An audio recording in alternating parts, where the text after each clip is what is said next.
పెద్ద ఎత్తున దొంగ ఓట్లు జాయిన్ చేస్తున్నారని చెప్పి ఆర్ఓ వారికి కంప్లైంట్ ఇవ్వడం జరిగింది. అలాగే ఎలక్షన్ కమిషన్కి జాయిన్ జరిగింది. డబుల్ ఎంట్రీలు 6,000 డబుల్ ఎంట్రీలు, డెత్లో 1600 డెత్లో, అన్ఐడెంటిఫైడ్ పర్సన్స్, అన్నోన్ పర్సన్స్ 500 అన్నీ కూడా కంప్లైంట్ ఇవ్వడం జరిగింది. ఈ రోజు దాకా మాకు వాళ్ళ దగ్గర నుంచి ఎటువంటి సమాధానం రాలేదు. ఫిజికల్గా ఫోన్ చేస్తూ ఉంటే ఆర్ఓ గారు ఫోను ఎత్తట్లేదు. మొన్న రోజు మీటింగ్ పెడితే ఇంక ఫోన్లో ఎలాగే ఎత్తట్లేదు కదా అని వెళ్ళి కొన్ని విషయాలు చెప్పి రావడం జరిగింది. వాళ్ళ మీద యాక్షన్ తీసుకుంటా ఉన్నారు.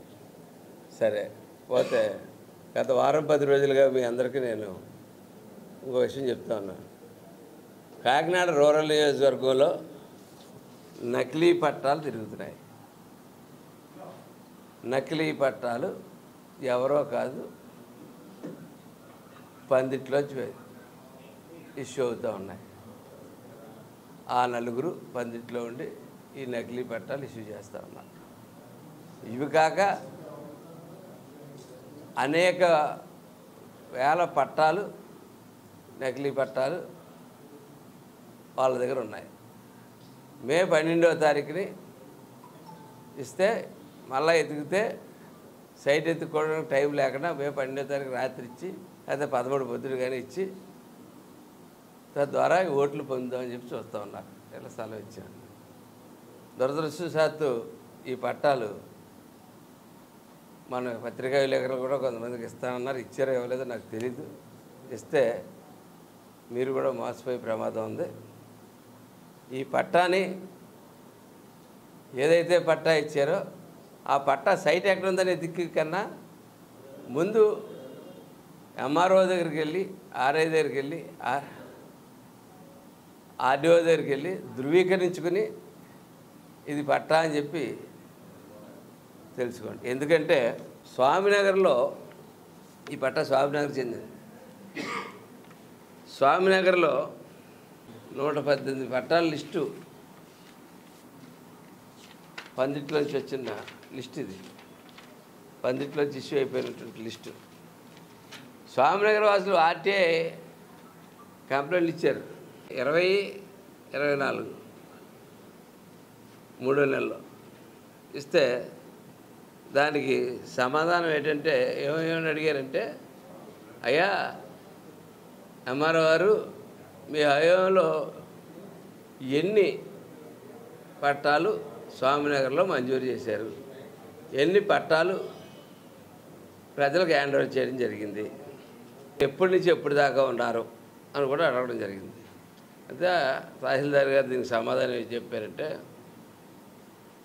ఇది 1/10/2021 నుండి 2/2/2024 వరకు విధులు నిర్వహించున్నాను అన్నారు పాత వెళ్ళిపోయిన తహసీల్దార్ గారు. కార్యాలయంలో అందుబాటులో ఉన్న సమాచారం వీరు ఎటువంటి పట్టాలు మంజూరు చేసి ఉండలేదు. 6 పట్టాలు మంజూరు చేయలేదు. ఈ ఊర్లో 118 పట్టాలు ఏమో ఈ డూప్లికేట్ పట్టాలు. మీరు పనిచేసిన కాలం వీరే పట్టాలు ఇచ్చారు. గ్రామంలో కొంతమంది వ్యక్తులు వారి పేరును హౌసింగ్ లోన్ తీసుకుని ఇల్లు కట్టుకుని హౌసింగ్ లోన్ తీసుకున్నారు. వారికి వీరపల్లి మురార్జీ గారు పొజిషన్ పట్టాలు చేసినారు లేదా, వాటి యొక్క పూర్తి సమాధానం కావాలి అని అడిగితే, ఈ కార్యాలయంలో అందుబాటులో ఉన్న సమాచారం దాఖల మీద తహసీల్దార్ ఎటువంటి పొజిషన్ పట్టాలు మంజూరు చేసి ఉండలేదు. కాకినాడ రూరల్ స్వామినగర్లో 1/10/23 నుంచి 25/12/23 వరకు ఎన్ని పొజిషన్ పట్టాలు ఇచ్చినారు, లిస్టు వివరాలు పొజిషన్ చట్టాల ప్రకారం కాపీల కొరకు. అంటే ఈ కార్యాలయం నుండి స్వామినగర్ గ్రామంలో 1/10/23 నుంచి 25/12/23 వరకు ఏ విధమైన పొజిషన్ పట్టాలు మంజూరు చేసి ఉండలేదు. ఏంటండి ఇది? ఎవరిని మోసం చేస్తున్నారు? ఎవరు చేస్తున్నారు? ప్రజాప్రతినిధులు అయ్యండి ఈ డూప్లికేట్ పట్టాలు పట్టుకుని ప్రజలు మోసం చేద్దామని తిరుగుతూ ఉన్నారా?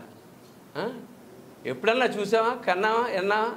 ఎక్కడన్నా ఇవ్వగలిగితే ఇచ్చాం, అనేక ప్రభుత్వాలు చేశాయి. తెలుగుదేశం ప్రభుత్వం చేసింది, కాంగ్రెస్ ప్రభుత్వం చేసింది.